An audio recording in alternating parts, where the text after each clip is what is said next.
Yeah, can't be like that. New York City's doomed. Cash Jordan. If you guys don't know who Cash Jordan is, please follow Cash Jordan. I don't know the guy. He doesn't make me do this, but I think he's absolutely incredible. He posted this video, NYCD is doomed, 2 million people to be homeless. I could believe that. Let's check out what that is all about really quick. I just got to close all these before my man, I got to get a better computer. My thing's going to like shut down. It's terrible. Fight over the few available homes that are left. Of course I have it on double speed.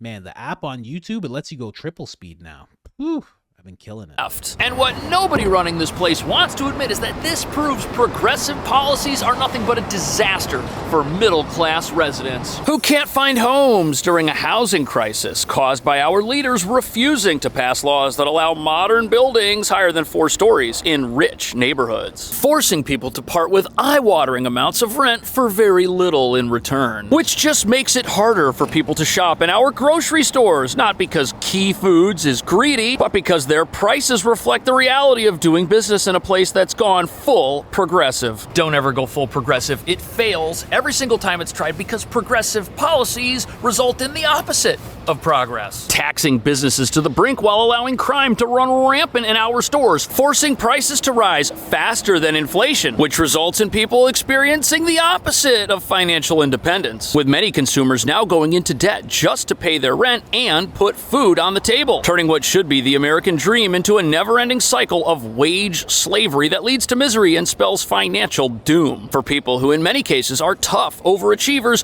yet have their lives robbed from underneath their feet by backwards policies. Which brings us to the real reason 2 million New Yorkers now live in poverty. Nobody can out-earn a system that's deliberately designed to steal as much of their money as possible and spend it on things that don't benefit them or their families. Like the billions funneled to companies who make bank off New York City's self-sustaining asylum crisis, supplying everything from hotel rooms to clothing and medical care for an unlimited number of travelers from all across the globe, creating a tough situation for many New Yorkers who need help but feel they aren't getting it. And as you're about to see, the way many New Yorkers live with this expensive new reality just wouldn't make sense anywhere else in America.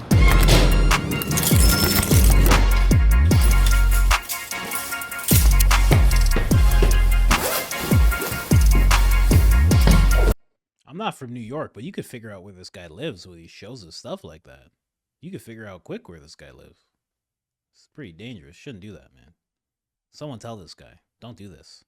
Look, you're showing the outside and everything. Look at that. A crazy person can figure out where you live, bro. What's wrong with this guy? There's a light in here, but I don't know if we need it. This place is sunny and it's quiet and I like it. It's just $4,400 a month for a 1-bedroom, which, believe it or not, is really affordable for lower Manhattan where we are. In fact, I think this is the cheapest 1-bedroom you can get, which also has a full-size washer and dryer. But although this might save you money, most New Yorkers are losing money on a weekly basis when they do things like buy food at the grocery store. And part of the reason for that is that they're already paying too much in rent.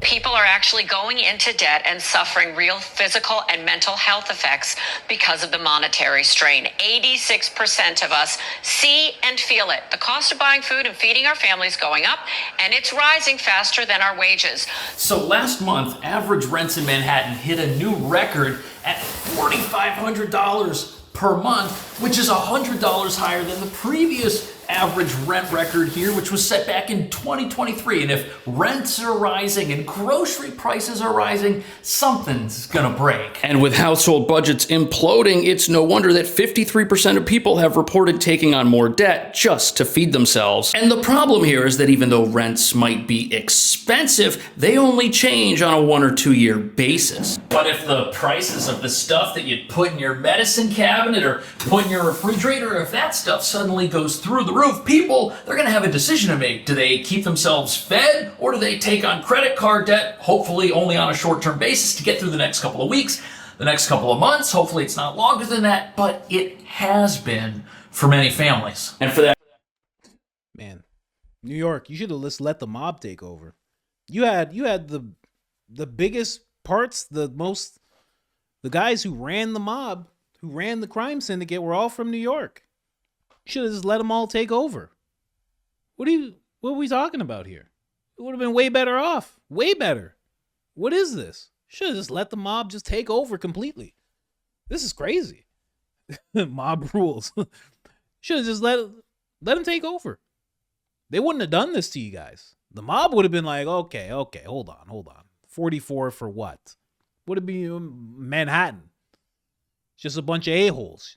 I'm paying 44 for a bunch of a-holes who are downstairs, lower Manhattan? Were you kidding me? They would have kept stuff in check. Are you kidding me? All you would have had to do is kick a little money forward. I'm just saying. Yeah. I can't condone what they do, but it's way better than what Eric Adams and Kathy Hochul are doing. Way better. Should let the Gambino family just take over the whole place. Gambino, Colombo. Why not? What's the big...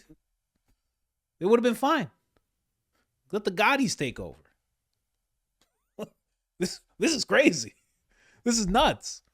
And with all this that this guy's saying, Kathy Hochul has been fighting Trump because Trump said, I don't want this whole double fare. She's trying to charge people. First of all, people who have to take public transit. She's trying to charge them double for the exact same trip that they were getting. So it's basically like if they have to go from here to here, they consider this a different zone, so they have to pay again, and then they get to go here. It was the same route that they were taking, but they'd have to pay double. And she was saying she's going to make billions of dollars this way, and she was going to be able to put it into their economy and blah, blah, blah. And Trump was like, this is crazy. He's like, you can't do that to the American taxpayers. And she was like, oh, you think you're a king. This is an actual scenario. She was like, oh, he thinks he's a king and he can just do this. And if he doesn't want me to do that, well, then he has to give me $15 billion. You know? Maybe the mob did take over, because that sounds like mob stuff. It's like either I'm going to do this to the citizens. Mob wouldn't even do that to the citizens. Mobs usually leave citizens alone. You pay a little bit. That's a $15 billion. You're going to the president saying, I want $15 billion because you're not letting me double charge my people needlessly. You're not letting me do that. That's who's running this place. It's nuts that it is not a a super conservative Italian guy who just he blows his nose like this, and he just blows it as hard as he can, and he just wipes it like that, and just goes like that, and he shakes your hand. Luigi, how you doing? How is a guy like that not governor of this place? How does it end up being Eric Adams with one of those old school 90s piercings, little stud piercing in his ear, and Kathy Hochul? How does it end up being those people? What? Yeah, exactly. The whole immigrant thing, wouldn't even have happened. Oh, it wouldn't even have happened. Yeah, exactly. Hey, you legal? You got papers? Hey, listen, back in the day, they used to make my grandfather show papers, okay? And if he didn't have the papers, it was a problem. So what I'm saying to you is, don't walk away from me. Don't walk away from me. So what I'm saying to you is, where are your papers? Let me see them. Huh? Let me see them. These are them? Get out of my city.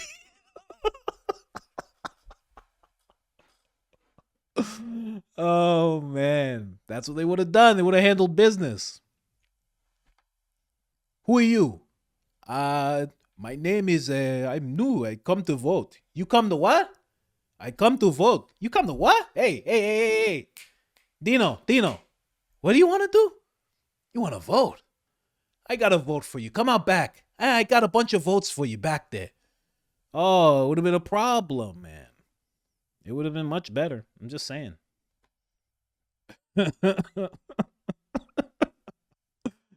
Oh, man. It's crazy what's going on in New York. Crazy. I always look at the top cities that watch my content. New York's always number 2. It's always California, then New York, then it's Dallas, then it's Houston. It's never Austin because I live here and people don't care here. I guess. I don't know. But those are always the top places. I'm thinking about doing some content that's just geared towards them throughout the stream, just showing them a little bit of what's going on in their places. Cash Jordan is great for that, man. He's so focused on New York. It's amazing. If he ever spans outside of New York, he probably has, and I just don't know it. But He's a solid voice for what's going on in New York right now. It's terrible, man. It's terrible. It's terrible. I got a bunch of family out there. I think I got my aunt's out there. Pretty sure. Pretty sure my aunt's out there. She does New York and Florida. Like she's a mobster. She just moves back and forth. I'm like, which one is it? You in Orlando or you in New York? Oh, I go back and forth, I'm just over here, I'm over there. And she's Cuban too. So I was like, oh, what are you doing? You're moving back and forth like that. What's going on with you? I stay in one place. I'm in Texas. Where are you? What are you doing? She's like, I go back and forth, Okay, all right. But yeah, that's what's going on in New York. 2 million people are about to be homeless. More people are about to be homeless. How long can people actually sustain under this type of thing? Where it's just constantly the prices are going up higher and higher. They're charging more and more. They're bringing more and more people in. They're spending more and more on those people they're bringing in, those travelers, the cultural enrichment. How much can a place stand?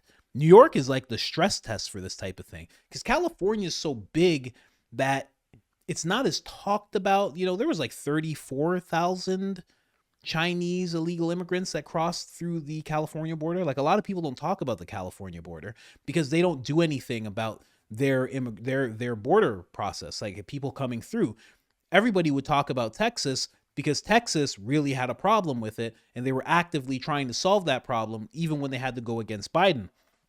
So you don't really see it with California. What was coming into Texas was going over to New York. So New York is actually the stress test for how much they can actually stand. And it seems like it's about to break. That's what it seems like. It's getting really bad. I don't know what's going to happen with New York. What do we got next?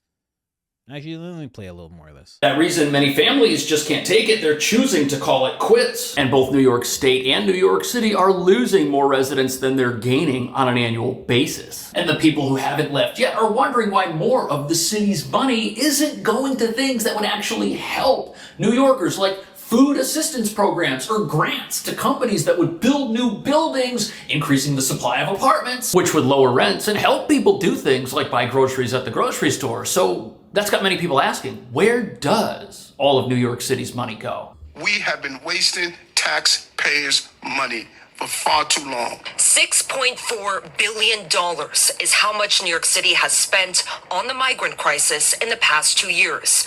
And Mayor Eric Adams says he is furious. We could have spent $600 million on 2,000 guiding counselors and social workers in schools. They hurt the future of New York City. Okay, that's a lot of money, and it's hard to argue that had it not been used for other purposes, like grants to developers who could build new buildings, that New Yorkers today wouldn't be facing a very different situation when they look inside their refrigerators. And when you consider... Wild. Go and watch the rest of that video for sure. It's called NYC Doomed, 2 million people to homelessness. It's pretty crazy what's going on. Jordan Peterson actually touched on a little bit of something like this because he was talking about how energy and just increasing energy just a little bit can actually force people into homelessness and how it can actually impact the older generations and have some of them actually pass away because of it. And when you look at places like New York and California, you usually look at the left, you can usually see Agenda 2030 being executed because, they World Economic Forum and whatnot. But when you look at New York, it's a prime example of the little things that the World Economic Forum and Agenda 2030, their Agenda 2030 are trying to push. They push everything that Agenda 2030 is all about. They push everything that the World Economic Forum wants to see put in place. Places like New York, Chicago does the same thing, California, the Democrat-run cities, and it's crazy. It's crazy to watch it in action and to just think it's doing this to millions and millions of people, It's weird. It's